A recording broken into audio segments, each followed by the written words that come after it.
السلام عليكم ورحمة الله وبركاته. أهلا بيكم أصدقائي. النهاردة هنتكلم في الفيديو بتاعنا عن أسرار الحياة بعد سن الأربعين. لما بتوصلي لسن الأربعين بتحسي إن في حاجة جواك اتغيرت. التغيير ده مش بيكون في شكلك، لكن بيكون في تفكيرك، تغيير في اختياراتك، تغيير في نظرتك للحياة كلها.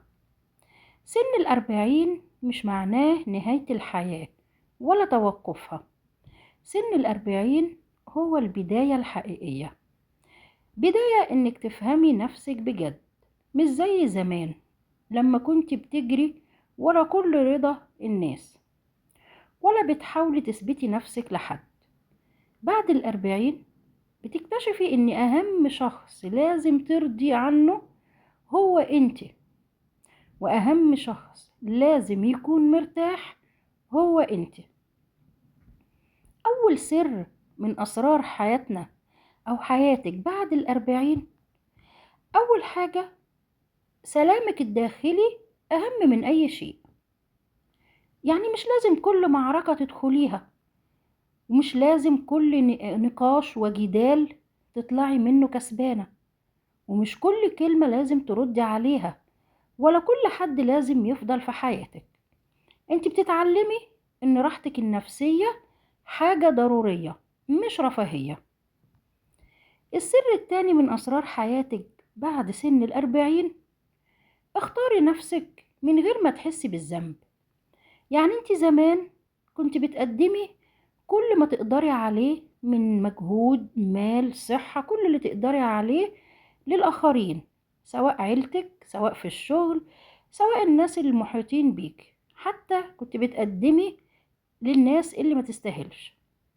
لكن لما وصلتي لسن الأربعين بتفهمي انك لما تختاري نفسك دي مش أنانية منك، ده وعي منك انك صحتك ونفسك أهم من أي حد.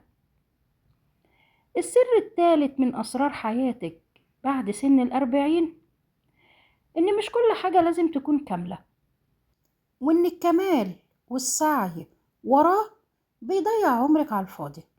انت بتتعلمي تحبي نفسك بكل عيوبها، وبتعرفي إن الجمال الحقيقي بيكون في البساطة والراحة.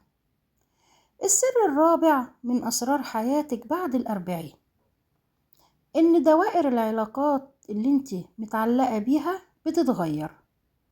يعني هتلاقي ناس بتبعد عنك وناس جديدة بتدخل حياتك. مش كل حد كان معاكي زمان لازم يكمل معاكي الوقت. بعد الأربعين بتختار العلاقات اللي تريحك، مش اللي تستنزفك وتتعبك. السر الخامس، الهدوء قوة مش ضعف. مش لازم تكوني صوتك عالي عشان تباني انك قوية. القوة الحقيقية في انك تبقي ثابتة وهادية وواثقة من نفسك، وتعرفي ازاي تنسحبي من اي نقاش بعزة وكرامة. السر السادس، الوقت اغلى عندك من اي حاجة. ما بقاش عندك استعداد تضيعي وقتك في حاجة ملهاش قيمة، ولا تضيعي وقتك مع ناس بتستنزف طاقتك. انت بعد سن الأربعين بتتعلمي تقولي لأ من غير ما تبرري لحد، ومن غير ما تشرحي لحد. السر السابع، إن الحياة لسه فيها كتير تديهولك. أكبر كدبة إن الأربعين هو نهاية الشباب، دي كدبة كبيرة. لكن الحقيقة سن الأربعين هو مرحلة النضج، القوة، الثقة بالنفس. بتقدري تبدأي من جديد، تقدري تغيري شغلك وتغيري شكلك، تقدري تغيري حياتك كلها. يعني الأربعين مش رقم يخوف، ده قوة هادية ونضج جميل وحرية حقيقية. ولو انت وصلتي للمرحلة دي فانت مش بتكبري، انت بتزهري زي الوردة. افتكري دايما ان اجمل نسخة منك مش اللي كانت في العشرين ولا التلاتين. اجمل نسخة منك هي اللي قررت تحب نفسها وتعيش لنفسها، والقرار دوت غالبا بيبدأ بعد سن الأربعين. لما توصلي لسن 40 هتلاقي نفسك بتعيشي على مهلك، مش مستعجلة على حاجة ومش شايلة هم كل حاجة. انت بتعملي اللي عليكي وبتسيبي الباقي على ربنا، لانك اخيرا وصلتي لحقيقة مهمة جدا، ان الحياة مش سباق، والفوز الحقيقي مش في انك توصلي اسرع، لكن الفوز الحقيقي انك تعيشي مرتاحة، مرتاحة من جواكي ومرتاحة مع اختياراتك ومع نفسك. وهو ده الراحة اللي كل إنسان بيدور عليها، واللي هي من حقك. ونصايحي ليكي عشان تعيشي المرحلة الجميلة ديت من عمرك في سلام وراحة: بطلي تعاتبي كتير، لأن اللي عايزك هيحافظ عليكي من غير ما تطلبي الاهتمام منه، واللي مش شايفك مش هيتغير لو انت اديتيله 1000 فرصة. تاني حاجة، اختاري القليل من الناس الصادقة معاكي، اللي انت مش مضطرة تبرري معاهم تصرفاتك ولا تشرحي ليهم. وبعدي عن اي حاجة بتوجعك من غير خناقات ومن غير صوت عالي. واهتمي براحتك النفسية، ما تضغطيش على نفسك عشان ترضي حد ولا تعيشي في دور مش شبهك. خليكي حقيقية، حتى لو ده هيخليكي أقل ظهور للناس، بس هتكوني مرتاحة. واهتمي أهم حاجة بصحتك، لأن جسمك في المرحلة دي بيحتاج رعاية أكبر. يعني تنامي كويس، تاكلي أكل متوازن، تتحركي حركة ولو بسيطة. كل ده استثمار في عمرك وصحتك.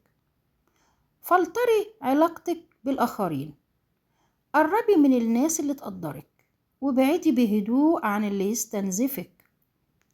وادي لنفسك وقت تفكري، وقت ترتاحي، وقت تمارسي هواياتك. مش لازم تبقي مشغولة طول الوقت عشان تبقي ناجحة. والأهم من كده إنك ترجعي لربنا، قربي أكتر من ربنا، لأن الطمأنينة الحقيقية مش هتلاقيها غير هناك. وسامحي، بس ما تنسيش الدرس اللي اتعلمتيه. اقفلي الصفحات القديمة وابدأي صفحات جديدة. ومن المهم كمان إنك تستثمري في نفسك، يعني تعلمي حاجة جديدة، مهارة، لغة جديدة، طوري من مهارة عندك أو ابدأي مشروع. 40 مش نهاية، دي فرصة جديدة إنك تبدأي. وحبي نفسك أهم حاجة زي ما هي، حبيها بعيوبها قبل مميزاتها، وما تقارنيش نفسك بحد، لأن كل واحدة ليها رحلتها الخاصة. وعيشي اللحظة الحالية، ما تفضليش تفكري في الشيء اللي فات ولا تقلقي زيادة من اللي جاي. استمتعي بالنهاردة، لأنه هو ده اللي في إيدك. والسلام عليكم ورحمة الله وبركاته.